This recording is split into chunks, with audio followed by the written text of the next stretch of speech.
ከአርበኛ ዘመነ ካሴ የተላለፈ ወቅታዊ መልእክት። ዛሬም ለአማራው የተሶረፈ ልብ፣ ዛሬም የጸና መንፈስ፣ ዛሬም የጋለ ወኔ፣ ዛሬም የእርስ በርስ መከባበርና አንድነት ያስፈልገናል። ድልና ተአምር የሚመነጩት እነዚህ ውብ ተራሮች ስር ነውና ተወረናል። የዘር ፍጅት እየተፈጸመብን ነው። ነገር ግን መንፈሳችንና ልባችን አሁንም በእጃችን ነው። መንፈሳችንና ልባችን በእጃችን እስካለ ድረስ በአብይ አህመድ አረመኔ የጉብል ሰራዊት የተወረረው መሬታችንና ሕዝባችን ነፃ ወጥቶ ህልውናው ይረጋግጣል።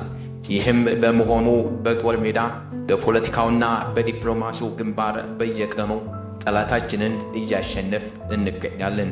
ልቡና መንፈሱን ራሱ ጋር አቅፎ የያዘ ሕዝብ የጊዜ ጉዳይ እንጂ ድሉ ከታዘው ነው። የሚፈለገው ነገር ሁሉ ባጠገቡ ነው። ከራእያችን የሚቀዳው ለሰው ልጆች ሁሉ የሚበጅ በጎ ምኞታችን በጥረታችን ይሳካል። በጎ ምኞቶች ዳር ይደርሱ ዘንድ የሚንከባከብ አንዳች አይነት የራሳቸው እግዜር አላቸው። ዓለም ጠንካሮች፣ ደፋሮች፣ ጽኑዎችና ለዓላማቸው የመነኑ ብቻ ዋኝተው የሚሻገሩት ውቅያኖስ ነውና በያለንበት እንበርታ። ሁልጊዜም የሚከተሉት የሕይወታችንና የህልውናችን አራት ምሰሶዎች ላይ ትኩረት አድርገን እንስራ። አንደኛ፣ ጉልበት ክላሽ፣ የማያቋርጥ የኃይል ግንባታ፣ እስከ ምጽአት ማንቃት፣ ማደራጀት፣ ማሰልጠንና ማስታጠቅ።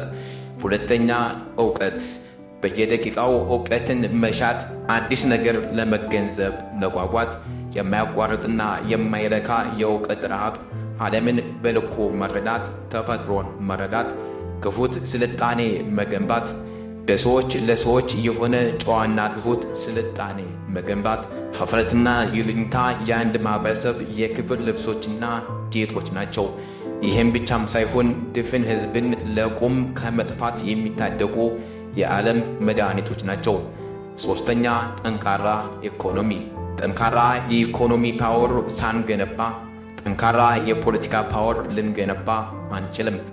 አራተኛ፣ ፈሪሃ እግዚአብሔር። ሞራል፣ ሰው መሆን፣ ሰውን ማክበር፣ ሰውን መውደድ፣ ለሰው ልጆች ሐሴት መኖር መንፈሳዊ ልዕልና ነው።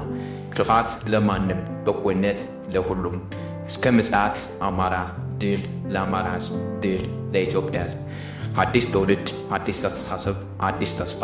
ህልውናችን በተባበረ ክንዳችን። አርበኛ ዘመነ ካሴ ህዳር 30 2018 ዓ.ም